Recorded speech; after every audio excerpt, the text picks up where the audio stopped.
Hello everyone, कैसे हैं आप सब। आई होप आप सब ठीक होंगे। तो जी सुबह के बज गए हैं 5 और मैं उठ चुकी हूँ। और सबसे पहले मैंने उठ के अपने घर के जो गंदे कपड़े होते हैं ना, उनको पहले मैंने वॉशिंग मशीन में डाला और स्टार्ट कर दी, क्योंकि इसको भी टाइम लगता है धुलने में।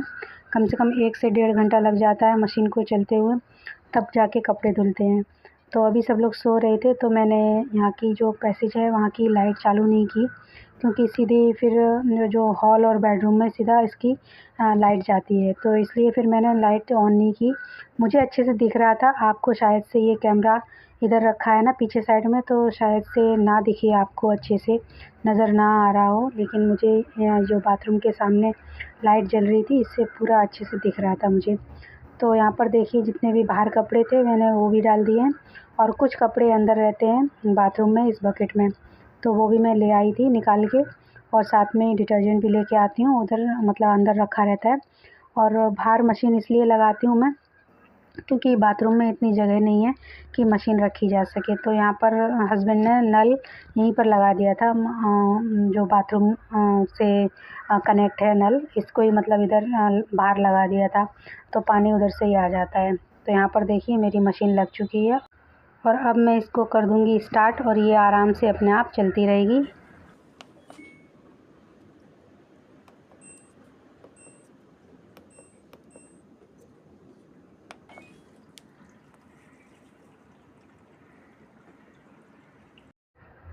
और मशीन अपना जब तक काम करेगी तब तक मैं भी अपना काम कर लूँ, क्योंकि अभी मुझे बनाना है खाना। क्योंकि सुबह हस्बैंड आज जाएंगे जल्दी, तो उनके लिए खाना भी बना कर देना पड़ेगा, मतलब टिफ़िन बना कर देना पड़ेगा। तो यहाँ पर देखिए मेरी जो कोशिश रहती है कि सुबह जल्दी उठ जाओ और जल्दी से जल्दी अपना काम निपटा लो, ताकि बाकी के जो घर के काम हैं वो भी आप अच्छे से बिना हड़बड़ी के आप उन्हें भी निपटा सको।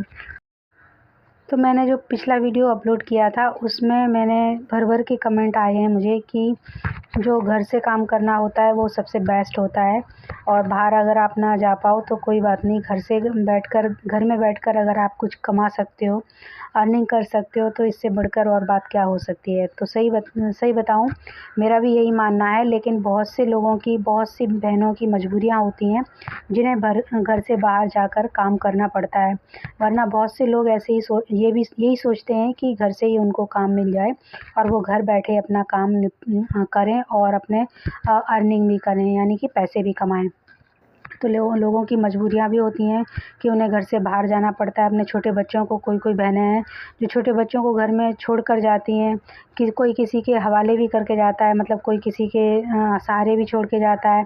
किसी के माँ बाप होते हैं बच्चों को संभालने के लिए, किसी के सास ससुर होते हैं संभालने के लिए बच्चों को, कोई कहीं पर छोड़ के जाता है। हमारे मुंबई में तो बहुत से लोग हैं जो अपने बच्चों को, मुझे नाम नहीं याद आ रहा है उस जगह का, शायद से किंडरगार्टन बोलते हैं शायद से, कुछ संभालते हैं लोग, उसमें छोड़ के जाते हैं। बहुत से मतलब मैंने देखा है भाई बहनों को कि अपने बच्चों को छोड़ के जाते हैं, और जब वो काम से वापस आते हैं तब उनको लेके आते हैं।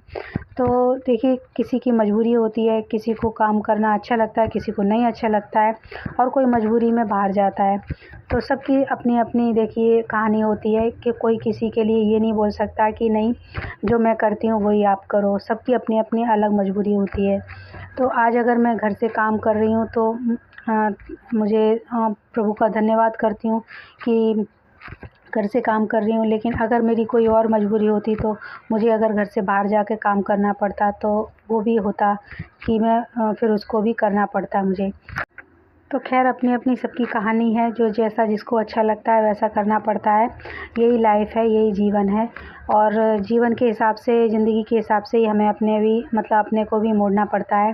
कहते हैं ना कि जिस तरफ हवा चले उसी तरफ पीठ घुमानी चाहिए। तो वैसा ही होता है कि किसी को अच्छा लगते हुए भी कोई लोग जाते हैं, किसी को अच्छा ना लगते हुए भी कोई लोग बाहर जाकर कमाते हैं। तो यहाँ पर देखिए मेरी तैयारी हो चुकी है, मतलब घर का आधा काम निपट गया है। जैसे कि कपड़े धुलने के लिए रख दिए हैं, कपड़े धुल रहे हैं, हल्की फुल्की झाड़ू भी लगा दी है, और जब मैं अब पोछा लगाऊंगी तब थोड़ा डीपली घर को साफ़ करूंगी। तो यहाँ पर सबसे पहले मैंने प्याज काट लिया है, और जो प्याज काट के उसमें डाल दिया है, और तेल में, मस्टर्ड तेल में ही बनाती हूँ मैं, यानी कि राई के तेल में ही बनाती हूँ मैं सब्ज़ी। काफ़ी दिन हो गए हैं मुझे, मतलब हो गए हैं 2-3 साल पहले तक मैं रिफ़ाइंड यूज़ करती थी। फिर पता चला कि ज़्यादा रिफ़ाइंड भी अच्छा नहीं होता है, और फिर थायराइड की वजह से डॉक्टर ने भी मना कर दिया था कि रिफ़ाइंड ज़्यादा मत खाओ, आप सरसों का तेल यूज़ करो। तो जब से मेरा ये सरसों का तेल ही मैं यूज़ करती हूँ अपनी हर किसी चीज़ में, मतलब खाने की। कभी-कभार होता है लेकिन कि मस्टर्ड ऑयल ना यूज़ करके मैं रिफ़ाइंड ऑयल यूज़ कर लेती हूँ। कभी-कभार का चल जाता है, रोज़ मैं यही मस्टर्ड ऑयल से ही खाना बनाती हूँ। तो सुबह-सुबह मुझे ये मन में रहता है कि जिस दिन मुझे सिलाई करनी होती है या कपड़े कटिंग करने होते हैं, उस दिन मुझे मन में यही रहता है कि जल्दी से जल्दी अपना काम निपटाओ, घर का सारा काम करो, नहाओ-धो और अपने स्टिचिंग में लग जाओ। तो मुझे बहुत ज़्यादा अच्छा लगता है स्टिचिंग करना। तो यहाँ पर देखिए ये साड़ी है, जो साड़ी में जो ब्लाउज़ था ना, ये तो पल्लू साइड है, और इस साइड में जो ब्लाउज़ था बहुत ही ज़्यादा अनइवन था, बहुत ज़्यादा, मतलब छोटे-छोटे से, मतलब ये टुकड़ा सा लगा दिया था, कुछ ऐसा लग रहा था। ये 80 सेंटीमीटर भी नहीं रहा था कहीं भी, मतलब एक तरफ तो कपड़ा 80 सेंटीमीटर भी नहीं था, 1 मीटर की तो बात ही छोड़ दो। बहुत ज़्यादा टेढ़ा-मेढ़ा कटा हुआ था, और उन लोग ने पैकिंग ऐसे करके देते हैं कि इंसान को पता ही ना चले कि इसमें क्या है। कैटलॉग रख देते हैं कि बता देते हैं कि ये इस तरह की साड़ी है, इसमें इस तरह का ब्लाउज़ निकलेगा। तो यहाँ पर मैंने जो पल्लू था ना, उसको अच्छे से कट कर लिया है, ब्लाउज़ भी कट कर लिया है मैंने। और ब्लाउज़ कट करने के बाद फिर मैं आपको एक इधर आगे चल के दिखाऊँगी इसमें कि बहुत ज़्यादा कपड़ा टेढ़ा-मेढ़ा है, मतलब इवन है ही नहीं कपड़ा। तो यहाँ पर देखिए आज मुझे ये सादा ही ब्लाउज़ बनाना है, इसलिए इसमें कोई ज़्यादा जल्दबाज़ी नहीं होगी, आराम से ये बन जाएगा 25 से 30 मिनट में। तो यही होता है कि जो कटोरी वाला ब्लाउज़ या बेल्ट वाला ब्लाउज़ होता है ना, उसमें थोड़ा टाइम लगता है, उसमें तो टाइम चला जाता है। कभी-कभी तो मैं कटिंग करके रख देती हूँ, कभी-कभी अगर थोड़ा भी गलती हो जाए ना तो मगजमारी हो जाती है, खोलो फिर उसको, फिर कपड़े को सेट करो, फिर सिलाई करो, ये होता है। लेकिन इसमें क्या आता है कि बस 4 टक्स वाला ये 4 टक्स वाला ये ब्लाउज़ है, तो इसमें कुछ बेल्ट की झंझट नहीं है, और आराम से ये सिल भी जाएगा। तो यहाँ पर मैं वही कटिंग करके सीधा सबसे पहले अस्तर पे कटिंग कर लेती हूँ, और फिर आपको दिखाऊंगी कि मैंने किस तरह से इसको निकाला। बहुत ज़्यादा टेंशन आ रही थी मुझे कि किस तरह से ये कपड़े जो अस्तर मैंने कट किया है उसके मुताबिक, मतलब मैंने जो ब्लाउज़ की माप था ना, ब्लाउज़ के माप से आप 1.5 या 2 इंच एक्स्ट्रा कट करते हो लाइनिंग को, है ना। क्योंकि हमें ऐसा होता है कि अगर फ्यूचर में जाके कभी कपड़ा टाइट हुआ तो ढीला भी कर सकते हैं, 1.5 या 2 इंच एक्स्ट्रा लेते हैं मार्जिन। तो यहाँ पर मैंने आधा इंच तो बस कम लिया था, मतलब जैसे कि 2 इंच का मार्जिन मैंने रखा था पिछले टाइम पे भी, तो इसमें 1.5 इंच का ही मैंने मार्जिन रखा है अब की बार। लेकिन कपड़ा इसलिए अस्तर तो ठीक था, लाइनिंग तो ठीक थी, लेकिन जो मेन फैब्रिक था ना वो बहुत ही ज़्यादा कम था। तो उसमें से मैंने कैसे-कैसे एडजस्ट किया है कपड़े को, और फिर मैंने इसकी कटिंग की है। अभी मैं आपको आगे दिखाऊंगी कि मैंने किस तरह से इसकी कटिंग की है, और बाजू में भी एक साइड में जोड़ लगाना पड़ेगा, उसके लिए भी मैंने कपड़े को किस तरह से रखा है आपको दिखाती हूँ मैं।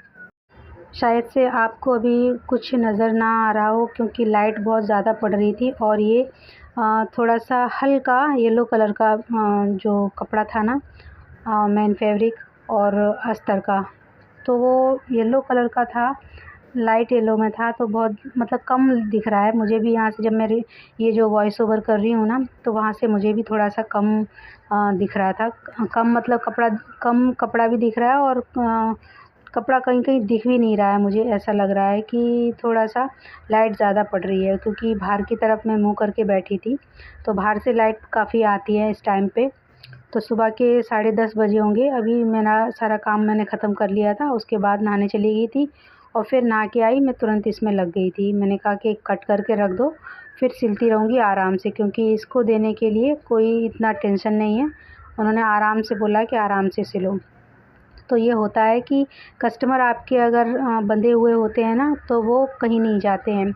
तो मेरे जहाँ जब से मैं यहाँ पर आई हूँ, 4 साल हो गए हैं मुझे यहाँ पर आए हुए, तब से मेरे जो कस्टमर बंधे हुए हैं वो ऐसा है कि देखिए कस्टमर का क्या होता है कि जिसको जहाँ पर जो चीज़ अच्छी लग जाती है, जैसे कि उनको सिलाई अच्छी लगी आपके हाथ की, या फिटिंग आप अच्छे से करके दे रहे हो, तो वो आपके पास आएँगे, फिर चाहे वो कहीं भी सिलवाते हों कपड़े, ठीक है। तो वैसा ही है कि कस्टमर आते हैं, अपना माप भी देते हैं और जो माप के कपड़े होते हैं उनके पास वो भी लेके आते हैं, तो उन्होंने कहीं न कहीं से सिलवाए होंगे।